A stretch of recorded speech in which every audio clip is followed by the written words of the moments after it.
अगर आप चाहते हैं राधा म्यूजिक वर्ल्ड का ऑडियो वीडियो सबसे पहले आप तक पहुंचे, तो इस चैनल के सब्सक्राइब करें और बेल आइकन दबाना ना भूलें।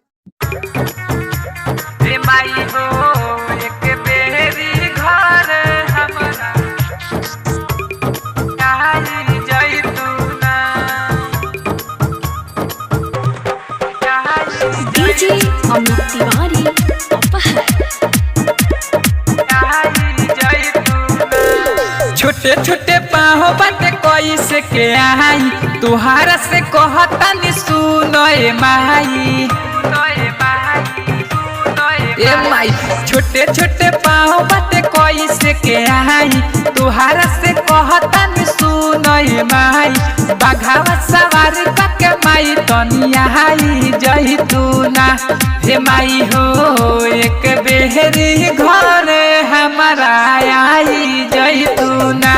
हे माई हो एक बेहरी घर हमारा आई जही तू ना।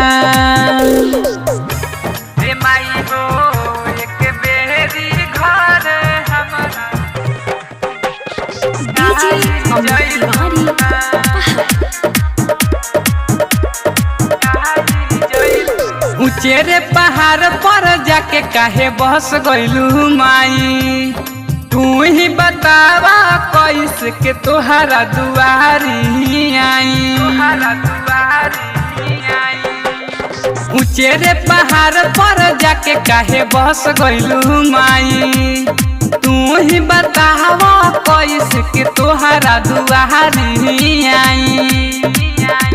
निमिया के डोलिया पर झुलुआ लगाई देती ना। हे माई हो एक बेहरी घर हमारा आई जई तू ना। हे माई हो एक बेहरी घर हमारा आई जई तू ना।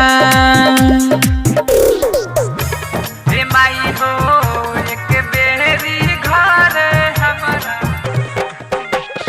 डीजे अमित तिवारी अपहर। साधु सुधा कर से माई काहे इतना तू गइलू खिसियाई। राइटर गंभीर तोहर सही ना जुदाई।